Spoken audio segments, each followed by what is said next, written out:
Hi guys, we're back. Today we're going to practice another one sample confidence interval for mean or mu. But this time what's going to be different is you're going to be given the statistics instead of a list of data, okay? Since we've already done one already, it should go pretty fast. So I know some of you are getting sick of all these videos, so on and so forth. And good news is I think we only have 2 videos left for the year. You guys are doing amazing. I want you to know I miss you guys a ton. This year, 2020, has been crazy. But let's get rolling and let's cruise and let's do this. So with that being said, here we go. Okay, so let's read through the problem. I'm teaching through this example just like I did in the past. Hopefully that's working for you. And if it's not, feel free to reach out and let me know if something else would work better. Okay, so we have apartment rental rates. You want to rent an unfurnished 1-bedroom apartment for next semester. The mean monthly rate for a random sample of 10 apartments advertised in a local newspaper is $540. Assume that the standard deviation is $80. Find a 95% confidence interval for the mean monthly rate for unfurnished 1-bedroom apartments available for rent in this community. Okay, again, we don't know the true rental rate. We just know it for 10 apartments. And we're going to use that statistic to try to build a lower bound and an upper bound, which contains reasonable values for the truth about this population. So let's get going. First thing we need to state, what we learned is the state always has to be the true mean, blah, blah, blah.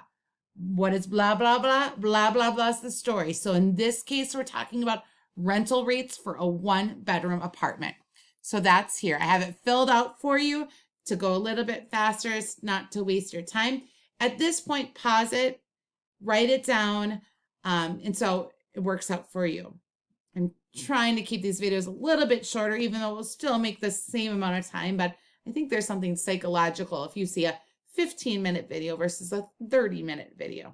Okay, so mu is equal to the true mean monthly rent for an unfurnished 1-bedroom apartments available for not rent, but rent. Sorry, guys. In this community. So how is this going to change on your homework or on a test? This is going to be fill in the blank. This is the story.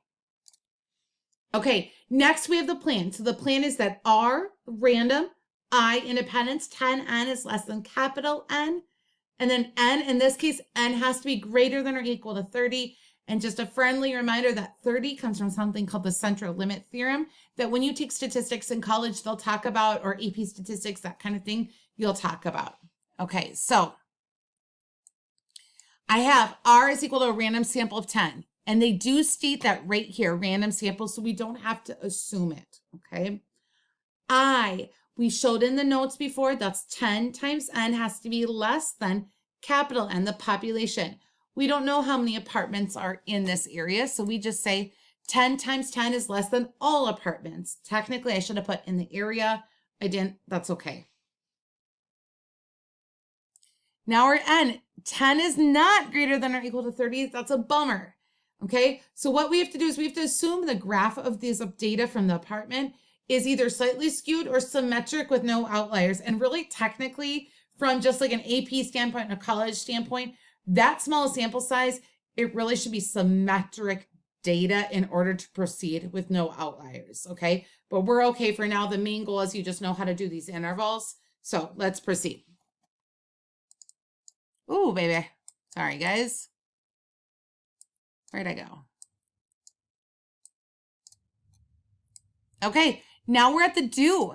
The do is still the same, okay? What we need is we need that statistic, that X bar, plus or minus, right? The T star times the standard deviation divided by the square root of N. Now, what's nice about when they give us statistics, we don't have to go to our calculator and find that mean and that standard deviation and put a bunch of stuff in. We can just go to the problem. So they tell us that the mean is $540. So I'm going to write that down, 540 plus or minus that T star. We've learned that T star, how to do that. That's with our degrees of freedom. So our degrees of freedom is always N minus 1. So in this case, it's 10 minus 1, which is equal to 9. Okay, now I'm going to go to my chart. 9 is right here. Okay, it's a 95% confidence interval, which is right there. So it intersects at 2.262. So that's my T star, 2.262.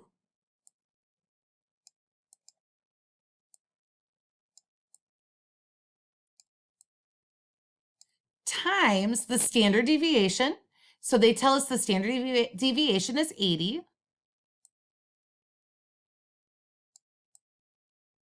Divided by the square root of the sample size, so 10. So there's our work that we have to show. And now I'm going to show you how to use that graphing calculator again. So remember, to get to that graphing calculator, I can redo it with you if you don't remember.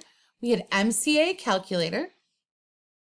And remember, we can split our screen by grabbing this gray, right? Oops. Sorry, guys. Grabbing this gray and pulling it over to that side. And then I'm going to pull this over. Oops. So it's a nice split screen. Oops. Give me a second. Okay, so now what I want to do is I want to go to standalone calculators. Grades 8 and 11 graphing calculator. Start. Start again. And there's our graphing calculator. So when you get statistics versus data, statistics in my eyes are better. It's just like one less step you have to do in the calculator. We go to stat. We arrow over to tests, and we still go down to that T interval. So that's number 8. So you can just hit 8 as well. And now we don't have data. We don't have a list of data that we had to enter into L1 like we did the other day. Okay, so we're going to arrow over to stats. Our X bar is our mean, and they gave that to us. That's right here, that 540. Okay, our SX is our standard deviation, and again, we don't have to tackle that 2.262. The calculator will do that for us. Our standard deviation is 80. They already told us that. And then we have our sample size of 10. And I believe it was a 95% confidence interval. So we leave that, just a friendly reminder, 95% divide by 100. Okay, that will give it to you as a decimal if you need that, or take that decimal and move it back 2 to the left. Okay, I think I went left based on opposite. 2 to the, this is my left, 2 to the left. Okay, all right. We're going to go to calculate, and there we go. That gives us the lower bound and the upper bound. So that took the headache out of trying to compute this margin of error and then doing a 540 minus it to get the lower bound and a 540 plus it to get the upper bound, okay? So I'm going to go ahead and I'm going to type that in right now. My lower bound is 482.77. My upper bound is 597.23, okay? And I just did the do part, okay? I found my lower bound, I found my upper bound. That gives us the truth about this population. And finally, we have our conclude, and our conclude is the same. I'm 95% confident, I'll wait, or whatever the confidence level is, 90, 99, whatever they tell us, that the interval from 482, so I'd fill that in right there, that 482 would go right here, to 597.23 contains the true mean monthly rent for unfurnished apartment in this community. Oh, I wrote in this community twice. Sorry, that was dumb of me.